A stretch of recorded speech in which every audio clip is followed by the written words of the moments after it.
6 monthsலேருந்து ஒரு 5 yearsக்குள்ள அந்த ஏஜ் குரூப்பில் வந்து 2-5% ஆஃப் சில்ட்ரனுக்கு வந்து இந்த மாதிரி ஒரு வலிப்பு வந்திருக்க சான்சஸ் இருக்கும். ஒரு தடவை வந்துச்சுன்னா சீஜர்ஸ், அதே இது திரும்ப திரும்ப நிறைய தடவை வருது அப்படி வந்துச்சுன்னா வலிப்பு நோய், எபிலெப்சின்னு சொல்லுவாங்க. குழந்தைங்களில் வந்து அவங்களால தெளிவாக வந்து அடல்ட்ஸ் மாதிரி சொல்கிறத வெளிப்படுத்துவது வந்து முடியாது. முக்கியமாக அது கை குழந்தைங்களில் பார்த்தீங்கன்னா அது ரொம்பவே கஷ்டமாக இருக்கும். சொல்கிறது ஈஸியாக இருக்கும், பட் பதறக்கூடாது. வலிப்பு வந்துடுச்சுன்னு நீங்கள் எடுத்து பார்த்தீங்கன்னா சத்தம் போட்டு கூச்சல் அடிச்சுட்டு கூட்டம் போட்டு ஸோ அந்த மாதிரி இல்லாமல் பொதுவாக இந்த மாதிரி வந்துச்சுன்னா தோலில் போட்டு அடிக்கிறது, இல்லை கையில் சாவி கொடுக்குறது, வாயில் வகல் விடுறது, அந்த மாதிரினா பண்ணிட்டு இருப்பாங்க. ஸோ அந்த மாதிரினா பண்ணாமல்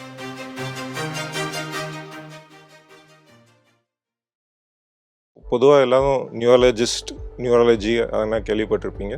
பட் குழந்தைங்களின் நியூரலஜிஸ்ட் அப்படின்னு யாரும் இப்போ ரொம்ப கேள்விப்பட்டிருக்க மாட்டாங்க. பட் இப்போ அப்படி ஒரு ஸ்பெஷலைசேஷன் இருக்குது, பீடியாட்ரிக் நியூரலஜி. ஸோ என் பேர் டாக்டர் ஆகாஷ். நான் மாக்காவேரி திருச்சியில் பீடியாட்ரிக் நியூரலஜிஸ்டாக இருக்கேன்.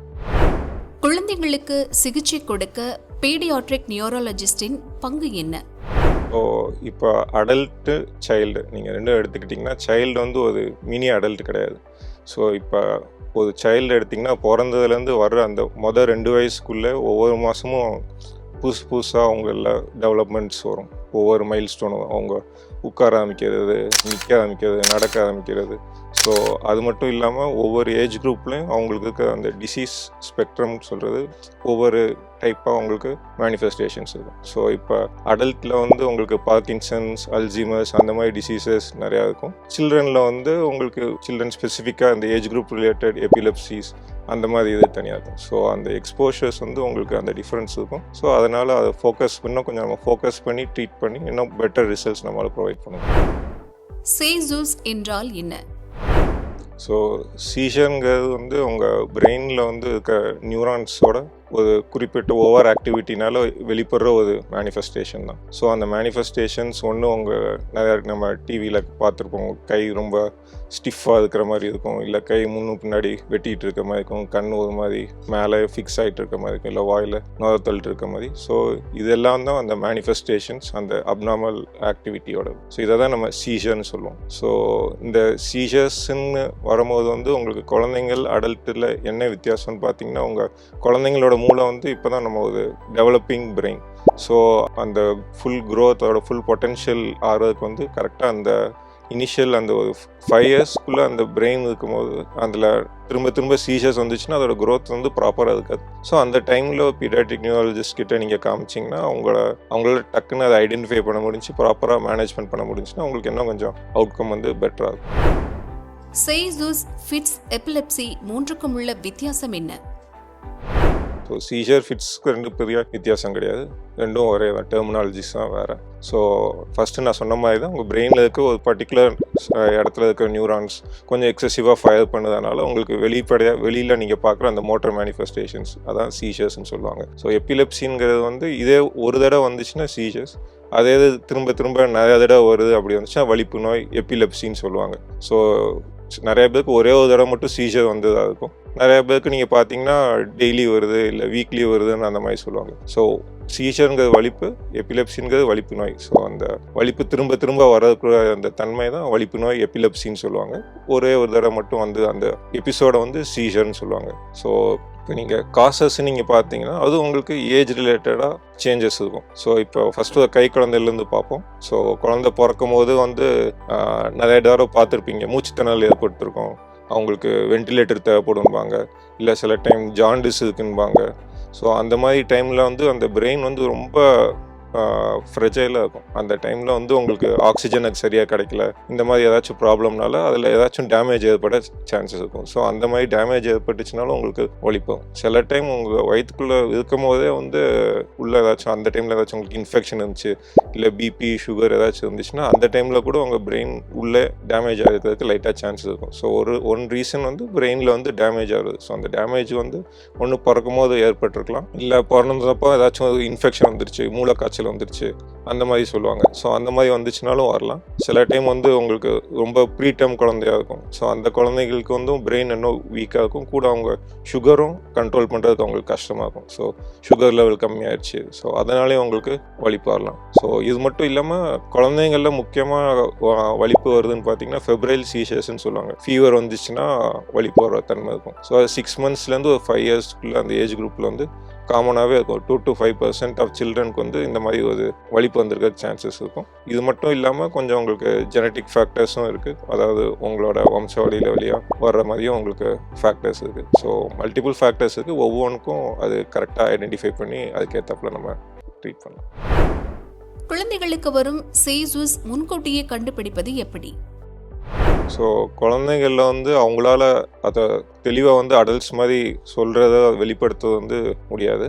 ஸோ முக்கியமாக அது கை குழந்தைங்களில் பார்த்தீங்கன்னா அது ரொம்பவே கஷ்டமாக இருக்கும். அவங்க என்ன மாதிரி மூமெண்ட்ஸ் பண்ணுறாங்க, வித்தியாசமாக ஏதோ பண்ணுறாங்க, அது சீஜராக என்னன்னு உங்களுக்கு சொல்கிறது வந்து கஷ்டமாக இருக்கும்.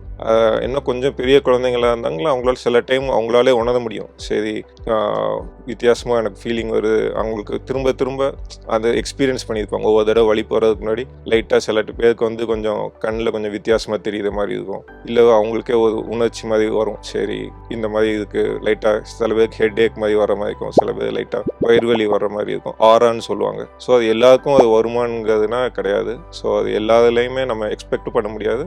குழந்தைங்கள அதை உணர்ந்து அதை வெளிப்படுத்துவாங்களான்னு அதுவும் கஷ்டம். ஸோ அடல்ட்ஸில் நம்ம எக்ஸ்பெக்ட் பண்ணுற அளவுக்கு நம்ம சில்ட்ரனில் அந்த பிஃபோர் சீஷர்ஸ் நம்ம எக்ஸ்பெக்ட் பண்ண முடியாது. பட் இந்த ஃபெப்ரல் சீஷர்ஸ்னு வர இது வந்து வர்றதுக்கு முன்னாடி மோஸ்ட் ஆஃப் த டைம் அவங்களுக்கு அந்த ஃபீவர் இருக்கும். ஸோ அந்த டைம் நம்ம கணிக்கிறது வந்து கொஞ்சம் ஈஸியாக இருக்கும். பட் மற்றபடி குழந்தைங்களில் வந்து அந்த முன்கூட்டியே அறியுது அந்த வார்னிங் சைன்ஸுங்கிறது வந்து கொஞ்சம் அறியறது கஷ்டம். சீசஸ் வரும்போது என்ன செய்ய வேண்டும்? ஸோ நம்பர் 1 சொல்கிறது ஈஸியாக இருக்கும். பட் பதறக்கூடாது. ஸோ வந்துடுச்சுன்னு நீங்கள் எடுத்து பார்த்தீங்கன்னா சத்தம் போட்டு கூச்சல் அடிச்சுட்டு கூட்டம் போட்டு ஸோ அந்த மாதிரி இல்லாமல் ஸோ ஃபஸ்ட்டு கொஞ்சம் அவங்கள ஸ்டேபிளைஸ் பண்ணும். ஸோ அது மட்டும்னா பக்கத்தில் அவங்க ஒரு ஃப்ளாட்டான ஒரு ஏரியாவில் வந்து படுக்க வைக்கணும், ஒரு சைடாக சாச்சு. ஏன்னா வாயில் அந்த நுரனா வந்துச்சுன்னா அவங்களோட மூச்சு குழாய்க்குள்ளே அது போயிட்டு இதாகக்கூடாது. ஸோ ஒரு சைடாக நீங்கள் படுக்க வச்சிங்கன்னா அது வாட்டி வெளியில் ஒரு சைடாக வந்துடும். யாருமே வந்து அவங்க பொதுவாக இந்த மாதிரி வந்துச்சுன்னா தோலில் போட்டு அடிக்கிறது, இல்லை கையில் சாவி கொடுக்குறது, வாயில் விரல் விடுறது அந்த மாதிரினா பண்ணிட்டு இருப்பாங்க. ஸோ அந்த மாதிரினா பண்ணாமல் பக்கத்தில் இருக்க சரௌண்டிங்ஸை வந்து அவங்க மேலே எதுவும் உள்ளாமல் அது இருக்கிற மாதிரி கொஞ்சம் கிளியர் பண்ணிக்கிட்டு அவங்கள ஒரு சைடாக படுக்க வச்சுட்டு நீங்கள் கொஞ்ச நேரம் வெயிட் பண்ணிங்கன்னா மோஸ்ட் ஆஃப் த சீஷர்ஸ் ஒரு 30 seconds to 2 minutes நின்றும். ஸோ அந்த 2 minutes நின்றுச்சுன்னா உங்களுக்கு வந்து பெருசாக வந்து பயப்பட தேவையில்லை. மற்றபடி அப்படியும் நிற்கலன்னா நீங்கள் உடனே அவங்க ஃபஸ்ட் எய்ட் எடுக்கிறதுக்காக ஹாஸ்பிட்டல் போக வேண்டியிருக்கும். ஸோ இப்போ உங்களுக்கு வலிப்பு தடவை ஃபஸ்ட் டைம் நீங்கள் இருக்கும்போது வருதுன்னா ஸோ எப்படி இருந்தாலும் உங்களுக்கு ஃபஸ்ட்டு வந்து அவங்கள வந்து சேஃபாக ஒரு இதில் வைக்கணும். ஸோ ஒன்று வந்து அவங்க இதில் ஃப்ராத்திங்னா வரும். ஸோ அந்த இது வந்து மூச்சு குழாயில் போகாமல் இருக்கிறதுக்காக ஒரு சைடாக படுக்க வச்சுட்டு அதுக்கடுத்து நீங்கள் முடிஞ்சளவு சீக்கிரமாக எமர்ஜென்சி எடுத்துகிட்டு போகிற மாதிரி இருக்குது. ஏன்னா அவங்கக்கிட்ட வேறு ஒன்றும் ப்ரிகாஷன்ஸ் எதுவும் இருக்காது. பட் இப்போ யாருக்காச்சும் முன்னாடி அதுக்கு வலிப்பு வந்திருக்கு ஸோ அந்த மாதிரி இருந்துச்சுன்னா அவங்கக்கிட்ட இந்த வலிப்பை நிப்பாட்டுறதுக்கான ஒரு மெடிசன் நம்ம யூஸ்வலாக இன்ஜெக்ஷனாக கொடுப்பாங்க. ஸோ அது ஸ்ப்ரேலேயும் நம்மக்கிட்ட அவைலபிளாக இருக்கும். ஸோ அந்த ஸ்ப்ரே வந்து நம்ம நோஸில் கரெக்டாக அதுக்கு ஏற்றப்பில் அந்த டோஸ் எல்லாம் நீங்கள் ஹாஸ்பிட்டலில் நீங்கள் போகும்போதே உங்கள் டாக்டர்ஸ்னால் எழுதி கொடுத்துருப்பாங்க. ஸோ அந்த லெஃப்ட் சைடு அங்கே படுக்க வச்சு நீங்கள் ஒரு 2 minutes நிற்கலட்டினா அந்த ஸ்ப்ரே நீங்கள் யூஸ் பண்ணிங்கன்னா மோஸ்ட் ஆஃப் த டைம் அதுவே நின்றும். அது நின்னப்போது கொஞ்சம் நேரம் அவங்க தூங்குவாங்க, மயக்க நிலையில் இருப்பாங்க. அதுக்கடுத்து அவங்க நார்மல் ஆக்டிவிட்டீஸ் வந்து ரீகெயின் பண்ண ஆரம்பிச்சிடுவாங்க. ஸோ அந்த ஒரு கோல்டன் டைம்னு பார்த்தீங்கன்னா ஒரு 5 minutesக்குள்ளே நம்ம சீசர்ஸை நிப்பாட்டிட்டோம்னா யூஸ்வலாக அது ப்ரோக்ரஸ் ஆகாது. ஸ்டேட்டஸ் எபிலெப்டிகஸ்ன்பாங்க. இப்போ அந்த 5 minutesல யூஸ்வலாக சீசர்ஸ் அதுவே நிற்கலட்டினா அது இன்னும் ப்ரொலாங்டாக போகிறதுக்கு சான்ஸ் இருக்கும். ஒரு 1/2 hour மேலே போச்சுன்னா கண்டிப்பாக பிரெயினில் கொஞ்சம் டேமேஜ் அந்த வலிப்புனால் ஏற்படுறதுக்கு சான்ஸ் இருக்கும். ஸோ அந்த கோல்டன் டைம் வந்து அந்த first 5 minutes. So first time வரும்போது வேணால் நீங்கள் கொஞ்சம் ப்ரிப்பேர்டாக இல்லாமல் இருக்கிற மாதிரி இருக்கலாம். பட் ஒரு தடவை வந்துருச்சுன்னா ஒன்ஸ் எல்லாருக்கும் அந்த ஒரு ஃபஸ்ட் எய்டுக்காக அந்த ஒரு மிடாசோலம் ஸ்ப்ரே அது மாதிரினா இருக்கும். அதனால் நீங்கள் வச்சுக்கிட்டு அந்த 2 minutes அதுவே நிற்கலட்டினா நீங்கள் அந்த யூஸ் பண்ணுறதுக்கு கொஞ்சம் அங்கே ஹாஸ்பிட்டல்லேருந்து கற்றுக்கிட்டு அதை யூஸ் பண்ணிட்டீங்கன்னா அந்த 5 minutes தாண்டி போகாமல் நம்ம இது படிக்கும். குழந்தைகள் அழும்போது வலிப்பு ஏற்படுமா? ஸோ நான் முன்னாடியே சொன்ன மாதிரி தான், குழந்தைங்களால கரெக்டாக நம்ம அவங்களாலே வெளிப்படையாக சொல்ல முடியாது என்ன நடந்துச்சு, அவங்க நினைவு இருந்துச்சா இல்லையா, அவங்களால ஒன்றும் சொல்ல முடியாது. கூட அவங்க மூமெண்ட்ஸும் ஒவ்வொரு மாதிரி வித்தியாசமாக இருக்கும். ஸோ நீங்கள் இப்போ டிஸ்கிரைப் பண்ணது வந்து டிப்பிக்கலாக பிரெத் ஹோல்டிங் ஸ்பெல்ஸ்ன்பாங்க. சில குழந்தைங்க ரொம்ப அழுது அந்த டைமில் மூச்சு நின்று கொஞ்சம் ப்ளூ ஆகிட்டு கொஞ்ச நேரம் நினைவு இல்லாமல் போகிற மாதிரி சொல்லுவாங்க. ஸோ இது வந்து பிரெத் ஹோல்டிங் ஸ்பெல்ஸ்ன்பாங்க. இது வந்து வலிப்பு கிடையாது. இதுக்கு வந்து வலிப்புக்கான மெடிசின் வந்து தேவைப்படாது. பட் அது பிரெத் ஹோல்டிங் ஸ்பெல்ஸ் தானா இல்லை அது மாதிரி இருக்கிற வேற வலிப்பான்ங்கிறத வந்து அந்த எபிசோட விட்னஸ் பண்ணால் தான் தெரியும். ஸோ அது முடிஞ்ச அளவு இந்த மாதிரி வலி போகிற டைமில் வந்து பக்கத்தில் வேற என்ன கூட ஏதாச்சும் இருந்தாங்கன்னா அவங்க இந்த ஸ்டார்டிங்லேருந்து எண்டிங் வரைக்கும் கொஞ்சம் அந்த எபிசோட கொஞ்சம் வீடியோ எடுக்க முடிஞ்சு அதை அந்த வீடியோ எடுத்து காமிச்சாங்கன்னா இன்னும் நம்மளால் துல்லியமாக கணிச்சு நம்மளால் ட்ரீட் பண்ண முடியும். எபிலெப்சி வாழ்நாள் முழுவதும் இருக்குமா? வலிப்பு நோய் ஒவ்வொன்றும் ஒவ்வொரு டைப்பில் இருக்கும். ஸோ ஃபஸ்ட்டு எதனால் வருதுன்னு நம்ம தெரிகிறது வந்து இம்பார்ட்டன்ட். ஸோ நான் ஃபஸ்ட்டு ஆரம்பத்தில் சொன்ன அந்த ஃபெப்ரல் சீஷருங்கிறது வந்து ஒரு 5 வயசு வரைக்கும் தான் யூஸ்வலாக இருக்கும். அதுவும் ஃபீவர் வந்தால் மட்டும்தான் வரும். மோஸ்ட் ஆஃப் த டைம் அது ஷார்ட்டாக தான் இருக்கும். பட் இந்த பிறக்கும் போதே சில டைம் இந்த மூச்சு திணறல் ஏற்பட்டு பிரெயினில் அடிபட்டுருக்கு அந்த மாதிரி சொல்கிறதுல அவங்களுக்கு வந்து கொஞ்சம் வலிப்பு, அந்த வலிப்பு தன்மை வந்து அந்த டேமேஜ்னால இருந்துக்கிட்டே இருக்கிறதுக்கு சான்ஸ் இருக்கலாம். ஸோ அந்த டியூரேஷன் ஆஃப் மெடிசின் நம்ம எவ்வளோ நாள் கொடுக்கணுங்கிறது வந்து எந்த காரணத்தினால அந்த வலிப்பு வருது பொறுத்து தான் இருக்குது. ஸோ வலிப்பு வந்தால் லைஃப் லாங்காக மெடிசன் கொடுத்துக்கிட்டே இருக்கணுங்கிறது வந்து எல்லா கேஸ்லேயும் கிடையாது. மோஸ்ட் ஆஃப் த கேசஸ் நீங்கள் கரெக்டான கண்டிஷன்ஸ்க்கு ஏற்றப்போ அதோட ஆப்டிமல் மெடிசின் ஆப்டிமல் டியூரேஷன் கொடுத்தீங்கனாலே it is very much curable. சிகிச்சை முறைகள் எப்படி இருக்கும்? ஸோ ஃபஸ்ட்டு வந்து நான் பண்ணுறது வந்து ஹிஸ்ட்ரி தான். ஸோ என்ன நடந்துச்சுன்னு அவங்க டீட்டெயிலாக கேட்பேன். ஸோ என்ன மாதிரி வந்துச்சு, எப்படி ஸ்டார்ட் ஆச்சு, ஒரு சைடு மட்டும்தான் வந்துச்சா, 2 சைடு சேர்த்து வந்துச்சா, எவ்வளோ நேரம் இருந்துச்சு. ஸோ ஃபஸ்ட்டு நம்ம வந்து அது சீஜர் தானா இல்லையாங்கிறத வந்து கிளியர் பண்ணணும். ஸோ அதுக்கு வந்து ஒன்று வந்து ஹிஸ்ட்ரி, இன்னொன்று வந்து அவங்க வீடியோ எடுத்துகிட்டு வந்திருந்தாங்கன்னா அந்த வீடியோவும் பார்த்து நமக்கு ஒரு ஐடியா கிடைக்கும். ஸோ இது ரெண்டும் பார்க்கும்போது நமக்கு சரி ஒரு சீஜர் மாதிரி தான் இருக்குதுன்னு தெரிஞ்சுன்னா நம்ம நெக்ஸ்ட்டு இன்வெஸ்டிகேஷன் போகிற மாதிரி இருக்கும். அதில் மெயினாக இன்வெஸ்டிகேஷனில் 2 இது நமக்கு ஹெல்ப்ஃபுல்லாக இருக்கும். ஒன்று வந்து இஇஜின்னு சொல்லுவாங்க, எலக்ட்ரோ என்செஃபலோகிராஃபி. ஸோ நம்ம ஹார்ட்க்கு இசிஜி எடுக்கிற மாதிரி பிரெயின் வேவ்ஸ் வந்து கேப்சர் பண்ணுறதுக்கு இந்த இஇஜி இருக்கும். ஸோ அந்த இஇஜியில் அப்நார்மாலிட்டிஸ் பிக் பண்ணுறதுக்கு சான்சஸ் நிறையவே இருக்கும். ஸோ அதுலேயும் நமக்கு இப்போ இஜிலேயும் நமக்கு கிடைக்கிது. ஸோ அதுக்கடுத்து ஏதாச்சும் அதில் ஒரே ஒரு இடத்துலேருந்து மட்டும் கொஞ்சம் அந்த வலிப்புக்கான ஆக்டிவிட்டி நிறையா தெரியுதுங்கிற மாதிரி இருந்துச்சுன்னா ஸோ அதுக்கடுத்து எம்ஆர்ஐயும் எடுத்து பார்ப்போம். ஸோ எம்ஆர்ஐயில் அதுக்கேற்றாப்புல அந்த இடத்துல ஏதாச்சும் டேமேஜ் இருக்கா இல்லை ஏதாச்சும் அப்நார்மாலிட்டி இருக்கான்னு பார்க்குறதுக்கு. ஸோ அதுக்கேற்றாப்புல நம்ம காரணம் கண்டுபிடிச்சிட்டு அதுக்கேற்றாப்புல நம்ம மெடிசின்ஸ் ஸ்டார்ட் பண்ணோம்.